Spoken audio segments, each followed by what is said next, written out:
Hello, everybody, and welcome to another Materials for the Arts Artist Conversation. I am John Kaiser, the Education and Gallery Director here at Materials for the Arts. And today we're excited to be joined by artist Remy Jungerman. Remy, welcome. Thank you. So we're lucky enough to be able to get a tour tonight of Remy's studio in Holland. So that's an interesting experience, especially in these times when it's harder to get places. Every week or every month, on the third Thursday of every month, we have artist conversation with a different artist that is engaged in some way with reuse in their art.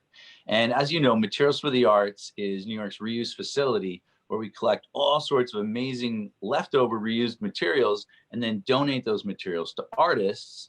And we love to highlight the work of some of these amazing artists that reuse materials. So because Remy is in Holland, we have a little bit of a time difference. So sometimes these are live interviews, but today it's pre-recorded this morning just for the time difference. But we're still excited to be able to have the opportunity. So yeah, Remy, thanks for having us into your space. I know you've done exhibits all over the world, really, including represented the Netherlands in the Venice Biennale, and you just had a solo show that ended at Friedman Gallery in New York City. And I was looking at some information, and I noticed that the New York Times named it as one of the top 3 shows the week to see. So it got some great reviews. Brilliant Corners was the name of that exhibit, and your work is so fabulous. So we're so excited, and I can already see in the background a peek into some of the work. So Right. Yeah, I'd love it if you just take us for a tour around your space. Yeah. Well, thanks for having me, and well, it's great to have a conversation with you about my work, and actually I think it's interesting to start maybe for me with the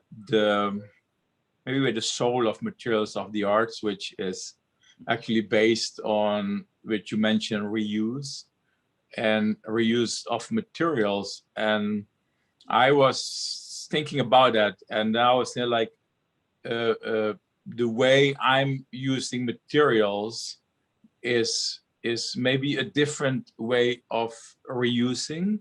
It is reusing, but it's not always literally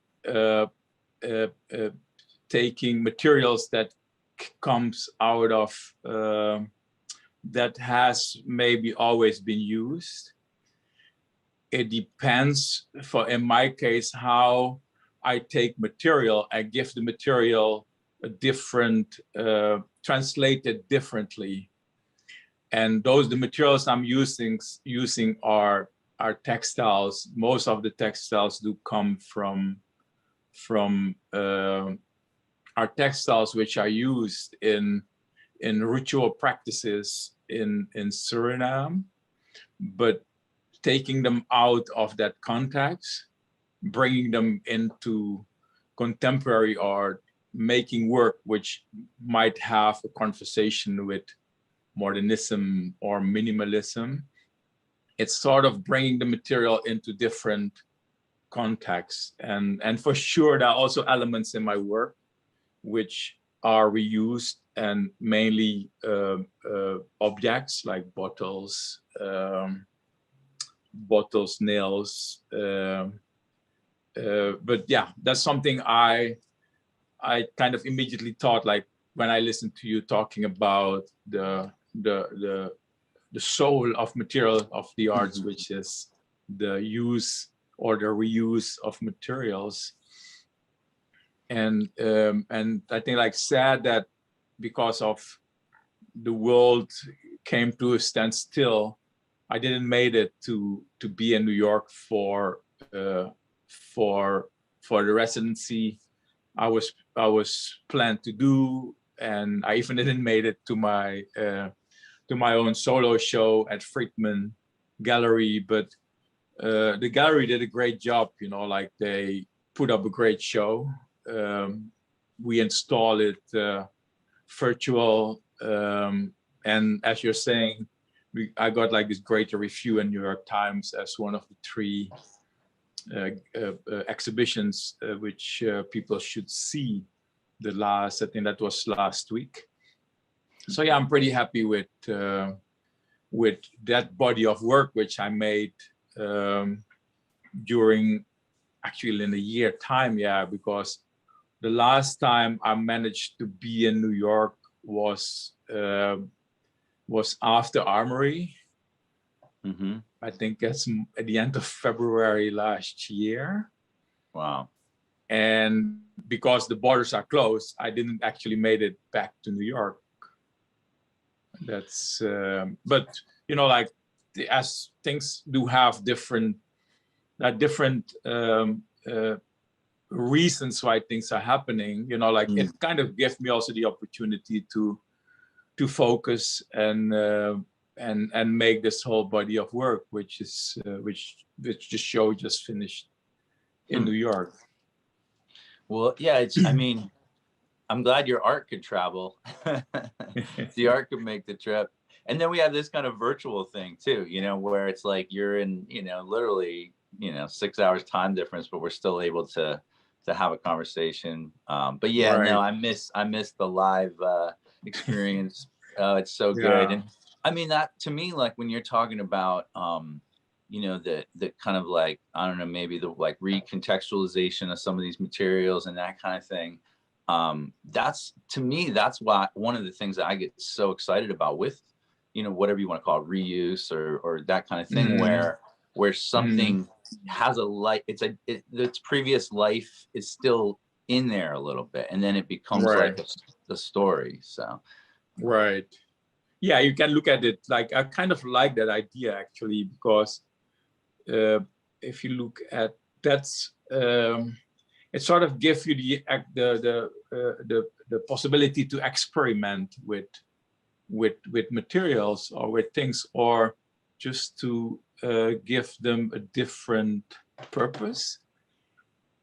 You know, like I was thinking, like you can also imagine a material. If I use, let's say, like the textile, which I was saying are worn during ritual practices in Suriname, and that ritual is called Winti. Winti is an Afro Surinamese religion, and so you can also look at the textiles that they actually went through a process of a ritualistic process. And I'm looking, for instance, at my studio practice, because I'm using materials that do come from that context, like textiles. I'm using the white kaolin clay. I'm seeing, let's say, like the studio practice as because you're one-on-one with the material and the process. I see that actually as a ritual, and the artworks are actually left over from that act.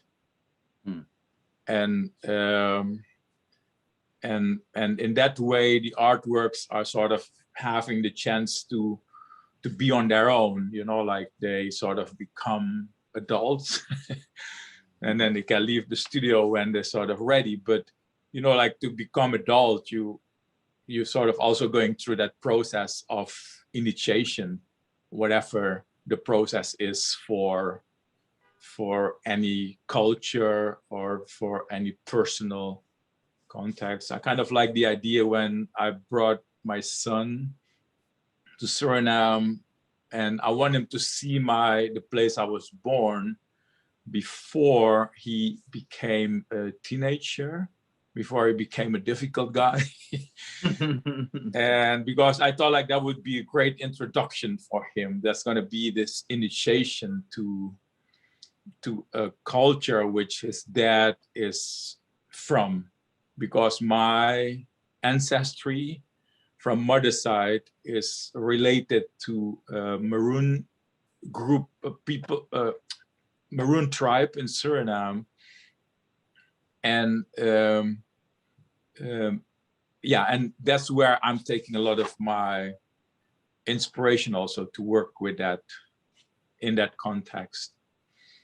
Wow, that's such an Yeah. interesting viewpoint, Mm. like you know, the process as a way of transforming, and a storyline behind it is beautiful. Right. And so, you know, I guess so. You're an artist that identifies as kind of with both Suriname and the Netherlands. Is that, would you kind of say you kind of have your feet in both worlds a little bit, and you can see it in the art, you know, how the two overlap. It's beautiful. Yeah, yeah. I think I was born and raised in Suriname. I did my first art school in Suriname, which I'm actually very happy with it,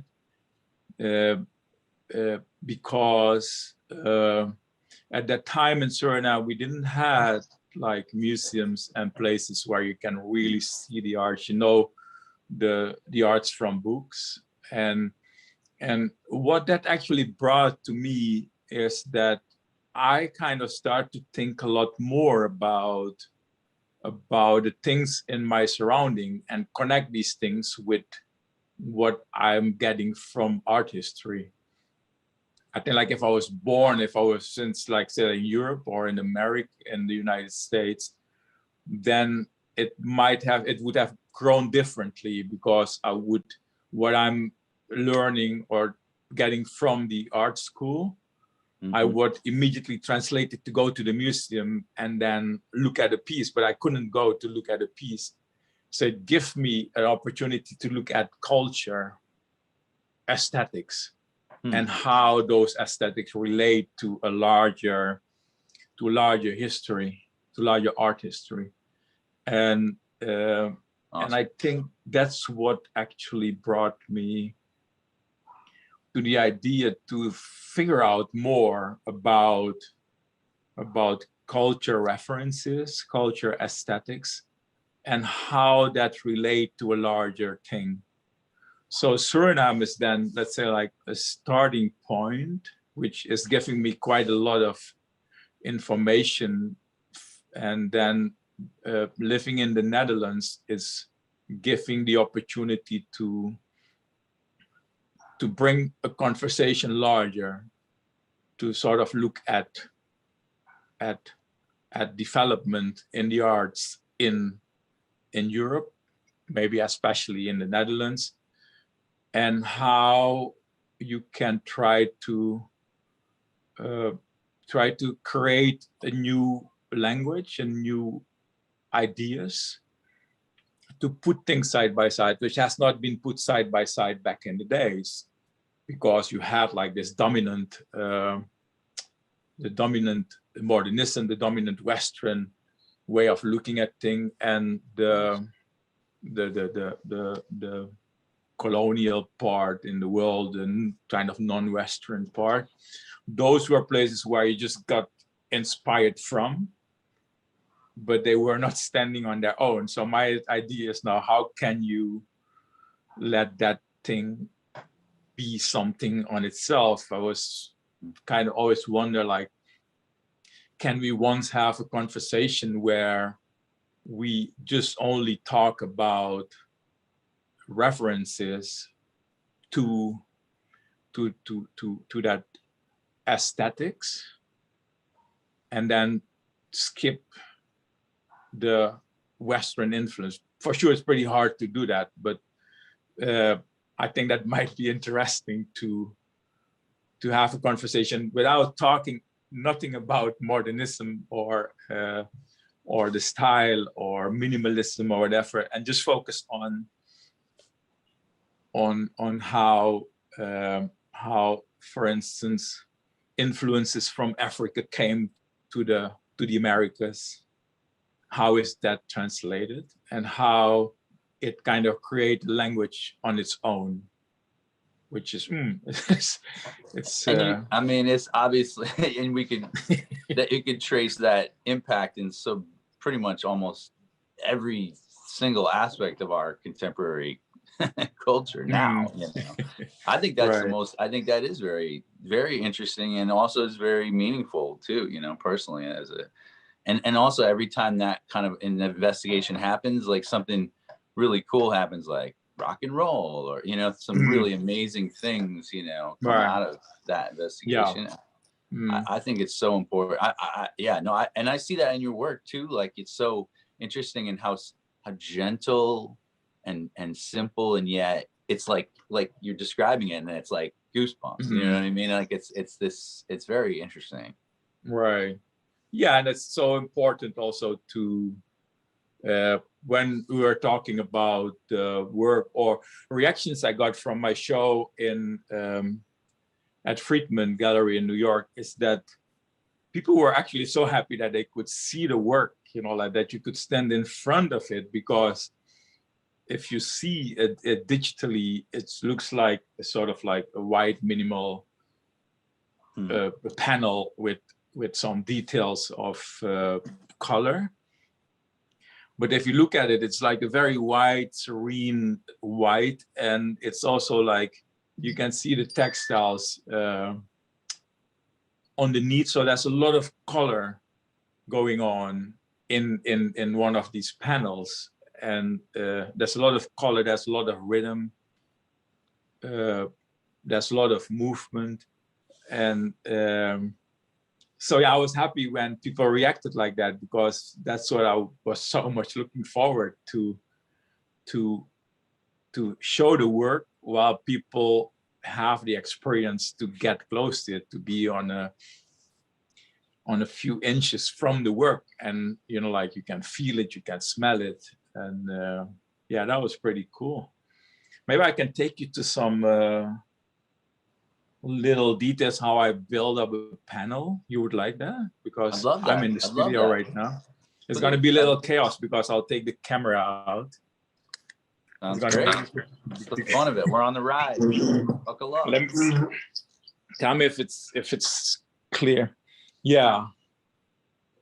Well, this is my studio. Wait, I have to turn my camera, right? We see your face right now. Oh, let me turn the camera. How do I do that? Let's see here. Oh, wait, I got it. Sorry for that. Oh, good. Yeah. Oh, no. Okay, yeah. Wow. Okay. Oh, wow. Yeah, sorry. I was just saw my finger in this thing. Well, these are two panels I'm making, which are, which I was saying, they are like actually textile. And this is a sheet of textile, which I covered in kaolin. The process is that I'm, at first, I glue the textile over a panel. Imagine like this is the panel. I put a glue on it. And then afterwards, I make a paste from the kaolin, mix it with water, and then I rub it on the surface of the textile, let it dry, and then it's a clay. It's a kind of clay. Yeah, kaolin is clay.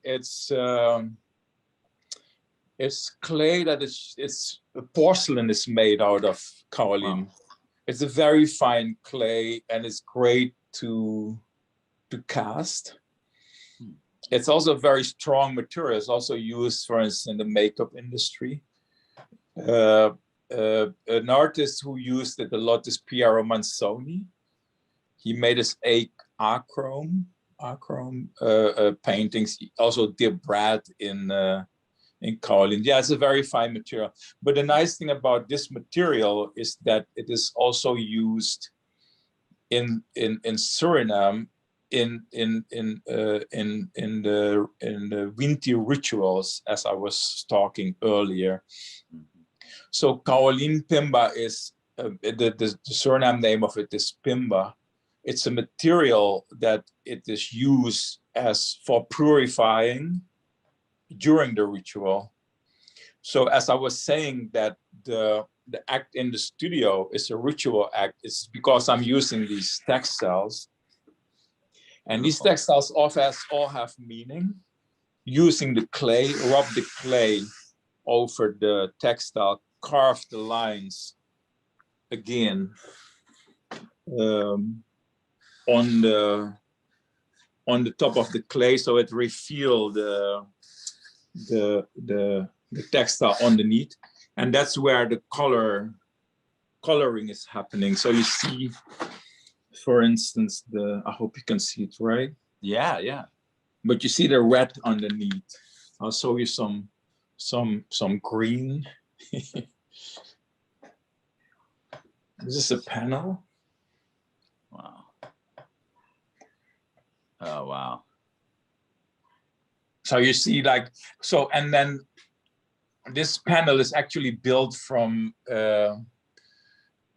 squares of 10 by 10 centimeter. I don't know how much inch that is, but I'm like the sheet I was showing you, I just cut them in small squares like this, and then built the composition with these squares. So it's actually pretty intense way of gluing all this. So this is actually not a painting, because if you look at the painting, it's also not a collage, because collage is paper, you know, but I'm using textile clay glue to create a panel, and I don't have a name for it yet, but it's definitely not a painting. And yeah, that's a little about the process of making these panels. So interesting. So cool to be able to see in your studio your process. Yeah. This is one of the dodecagons. I think maybe Bliss can show us one of these dodecagons and a detail. I have a because you can see it a little better, I think, in the ones I have. The light here is not so cool, but this is like a 12-corner circle. It's a dodecagon, and what I did is to dip the stripes of textile in the kaolin, in the clay, wrap it around, and then later I kind of carve this line again to reveal the colors underneath. Beautiful. You can see the yellow, the red, and it's actually very we said it's a very delicate piece it became, and I showed this one in Friedman also. So what it's also doing is that my studio is a little chaos, but I hope you can see it, that it's sort of like capturing the light inside differently than the light outside. So even you would put some light in it, it's gonna kind of block. It's, how you say that, it's gonna make a border for what's happening inside and what's happening outside of the line. And then I would like to say one more thing about the textiles, is that I was saying, like, these textiles are used in Winti practices. Winti have like 4 different pantheons, like water. For rituals that are connected to water, the red, white gridded textiles are used. For the other pantheon, which is air, you will have blue, white. For the forest, you will have like a yellow, black. And for the earth, that's an important part. The earth part is textiles are used that are the Indonesian batik. Because the earth is actually symbolized by the snake, and the Indonesian batik textiles, they are similar as the skin of the snake. Interesting. So you would see, let's say, like African kind of rituals. I hope I can find the batik here, Indonesian batik, because you also have like flisco, which is different. We're getting a tour into your. I'm showing you guys all my fabric zone. That's the fabric zone, yeah.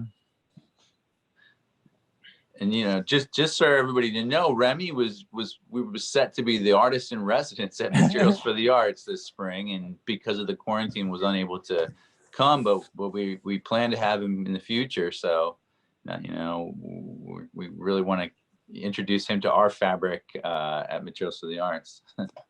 Yeah, I was amongst so much other looking things forward to do that. But I hope still we get a chance. So I want to just show you a little fabric thing. This is for sure not like the really handmade Indonesian batik, but it is an Indonesian batik, this one. And this is a flisco, which do have a certain batik technique.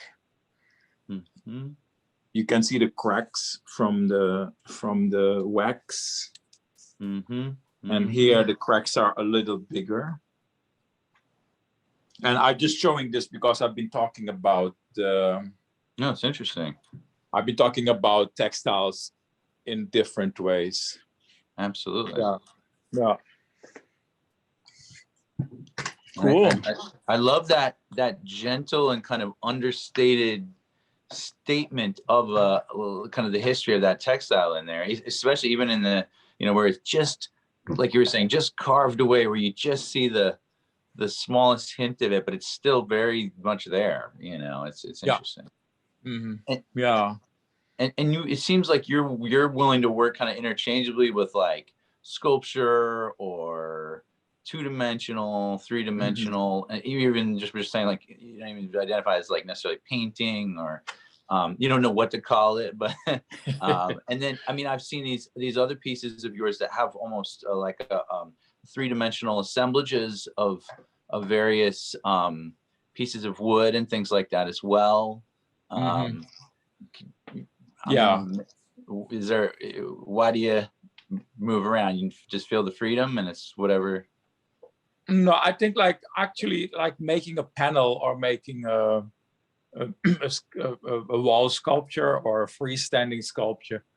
I think for me, it feels like the same sort of gesture. The only thing is that because I don't have like a very large studio, I'm sort of like concentrated in making panels. Then I will work on that for a while.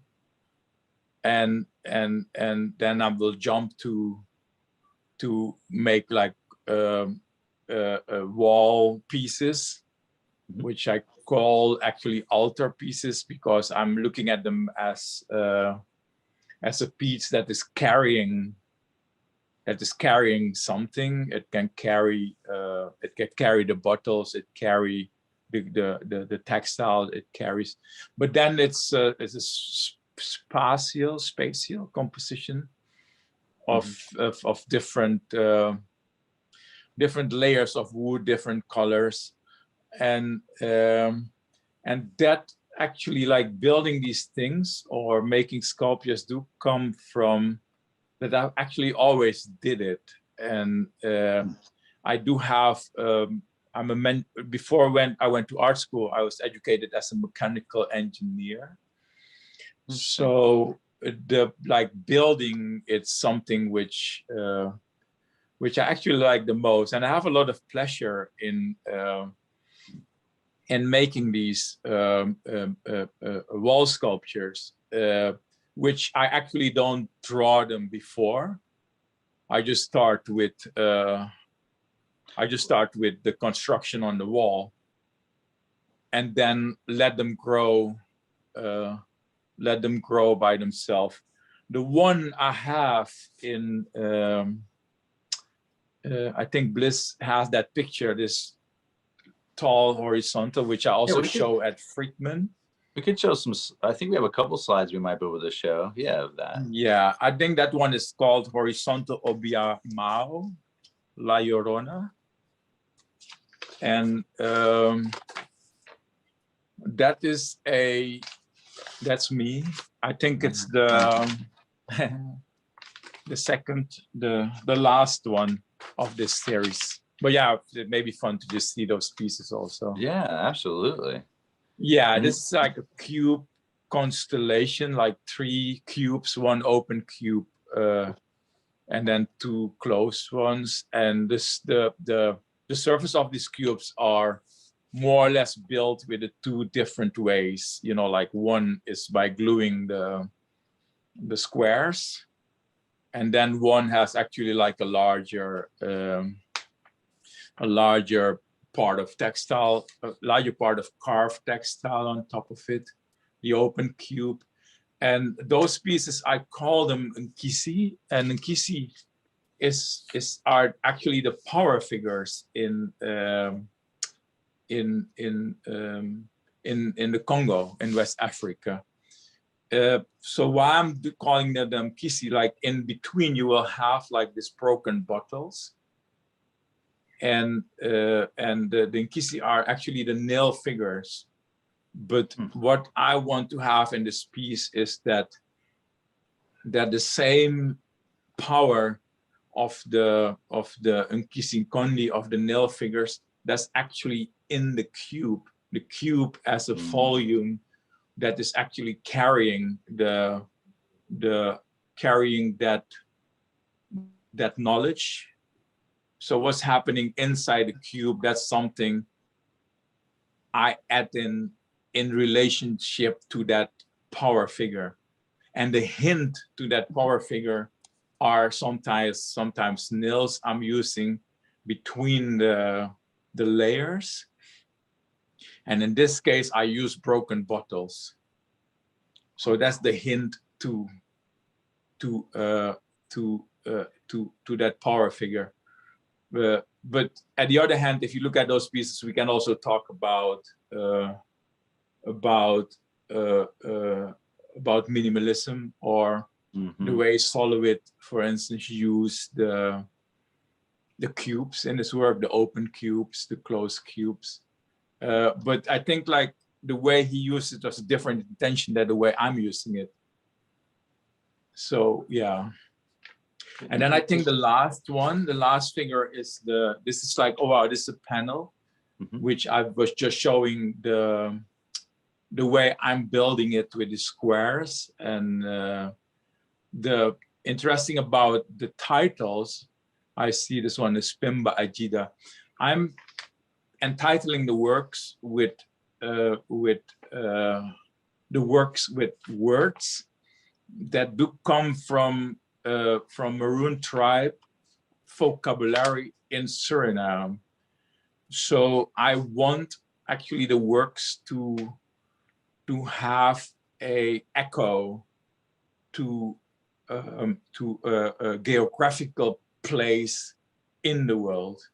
So it can take you maybe to a village, a name of a village, or a name of certain herbs. In this case, Ajida is the name of a drum. It's a 2.5 meter long drum that's used for the earth pantheon. And as I was saying, like that's sort of connected to the snake as the earth. And the Ajida, it's a long, like 2.5 meter drum with a low tone. So that same tone, that same low tone, you will find in that rhythm of the carves in the textile. So that's the connection I'm making with the surface, with the textile. And then for sure, if the audience don't know all this, they go see the panel. They're open to connect it to anything they want. Maybe you can see the next one, the next slide. The next, oh yeah, this is actually the one we saw before. That's the detail from this panel. The composition, that's maybe another thing, is that I've been looking at textile shoulder capes of Surinamese Maroons, which were made in the 20s,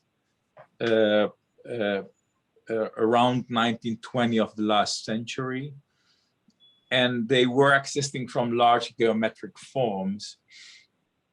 These idea actually came from the kente, the West African kente cloth, the Kuba cloth. So people didn't have actually the they were not weaving, if I say it right, but they had textiles. So they kind of create actually shoulder capes with these larger geometric shapes. And that same phenomena you will find in the American South at the G's band, the quilts. The quilts, yeah. You'll see the shape of the quilts do have that abstraction. So if you look at where this abstraction come from, that's abstraction, the geometry comes straight away from Africa with Awesome. People who cross the ocean and take it with them. And so yeah, that's something I'm in this way trying to make composition by looking at composition of the shoulder capes of the Surinamese Maroons, also look at compositions from the quilts of the American South. Beautiful. Yeah. Can we do the next to see what's going on? What's the surprise? Oh wow, we've been talking about a few of those things. Like this is a shot from the exhibition view from my show at Friedman Gallery, which sadly ended on May 15, last Saturday. Can we do the next to see what's going on? What's happening? Yeah, the dodecagon. We also talked about it. The 12 corner. I kind of call this one Dagwe, and Dagwe is actually the name of the snake. Ah, interesting. Yeah. So as I was saying, like I'm sort of like entitling the works with names that do come from geographical locations or names that are related to rituals, to plants, to material that is used in the Winti practice. Can we see the next? See what's going to open. I just want to get to this because we're talking about finally we're talking about this piece. The name of this horizontal Obeah BEMBU, again, and then La Llorona. And La Llorona is a Mexican tale for a mother who killed her sons, and the next day she's running around looking after their sons. So this piece is actually carrying a broken gin bottle, gin that's also used again in libation. The textiles are in this this construction. There are beads in it, but why I kind of use this Spanish name, why I use the La Llorona, is that the time I was making this piece, that's exact the moment where George Floyd was killed. And then I was listening to La Llorona. La Llorona is I was listening to Chafela Vargas, Mexican singer, and it's very melancholic. So being in the studio during a lockdown while George Floyd got killed by the system, making this work, it became a very huge emotion happen. So that's why I kind of give it the name La Llorona, because it reminds me actually of the system that kills its sons, kills its people, and the next day running around in the street screaming like, what have we done? You know, and I don't know, the piece is not literally telling the story, but I'm just giving you an extra layer of why I kind of, between brackets, call the piece La Llorona. And for sure, symbolically, you can connect things to the piece, but I kind of like the composition, also like the open space, the panels, the nails I've been using in this work. Nails I've been using at the ends of the piece. You know, like as I was saying, like using the African power figure using Winti materials that are used in Winti practice, and how this all comes together with that knowledge actually of, and very consciously, like where I am and how the aesthetics of art history for sure also influenced me. So by talking like this, I'm not saying that I'm just wiping out all the Western knowledge, because that's a lot has happened there as well. And I also learned a lot about composition, about material. But I think it's also great to, as an artist, to try to bring the works to another level, even though they recall constructivism or minimalism, or maybe even the style, Rietveld. That's all connected. I think I have like one detail after this one. Yeah, that's a detail of the bottle and the beads, tar, textiles again, carved. There's so many intricate little elements that are all so yeah, you know, I mean, you were asking, you know, I think the audience, at least for me, I can feel, you know, seeing just the delicate wrapping, you know, of the materials. You can see that almost you know, I guess alter, or kind of this spiritual process that's going into it. It's definitely, to me, so apparent, and even in the simplicity, you know, it's kind of, you can tell there's kind of this, you know, but then to me, hearing you describe the connection between, you know, these two kind of, I guess you call them like art historical kind of threads, but yet finding a way for them to come together, it's very apparent to me, you know. I feel it right away.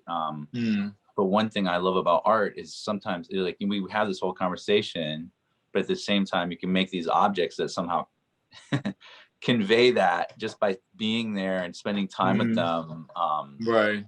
But it's so cool. I mean, because I've definitely spent a good amount of time looking at your art, but it's just great to be able to spend some time with you to hear the stories behind your how you make the work, and to see your space, and like to literally even see those, you know, the process of how you're making each individual panel. Oh, it's just great. So I really appreciate your I'm happy to share part of the process, so the audience can maybe get to another layer of the work. And for sure, you know, like, I hope that being one-on-one with the work, by really looking at them, that even if you don't have all this, if you don't know like all the little details, like how I get inspired to make work, then I hope that still the surface, the construction, the way things are composed, that I hope that is still doing something with the audience, you know, sort of like giving, if they get more questions, then it's good. I've got a lot of questions already. Yeah, just from my own exploration, you know, and you know, so many different things to think about too, in terms of just, you know, for lack of a better word, you know, different, like you were explaining, like, you know, what kind of historical traditions have been represented, and what you know, what hasn't been, or what great, amazing treasures are there out there that we could be even more exposed to. So I mean, to me, it's just phenomenal. And you know, we're definitely, like, you know, we looking forward to having you in New York one of these days. I can't wait, man. Yeah. Soon enough. Yeah. Awesome. Well, have a wonderful next couple weeks here into the summer, and hopefully things will clear up fully, and we'll be back in action. But otherwise, it's great to be able to use this time to have this virtual connection, and to see your space and chat with you. Right. Well, I'll let you know when I'm back, so I come visiting you guys and have a little chat. I'm at the moment working on my I hope to be in New York in July. Open the borders open. All right. And at the moment, I'm working on my next solo show in Stedelijk Museum Amsterdam, which is going to open on November 19th. Great. So that's actually very large. That's going to be a large show where I'm showing works from the last 15 years. Wow. And yeah, that's something I'm pretty much looking forward to it. And let's have maybe by then, maybe we can have another conversation talking about the Stedelijk show. That sounds Cool, great, man. though. Yeah. Sounds like an amazing exhibit to be working towards. Wow, that's exciting. Oh man, That's very exciting. Yeah. see, now I need Yeah. to, you know, I gotta take the trip. So, you know. Yo, man. So put in your agenda November 19. You gotta be here like 2 days before or something. Cool, man. Yeah. Well, thanks so much. Have a good one, and we'll talk to you soon. And thanks everyone for joining us, and we'll see you next time. Take care, Remy. Thanks for having me. Absolutely. See you later. Bye. Bye.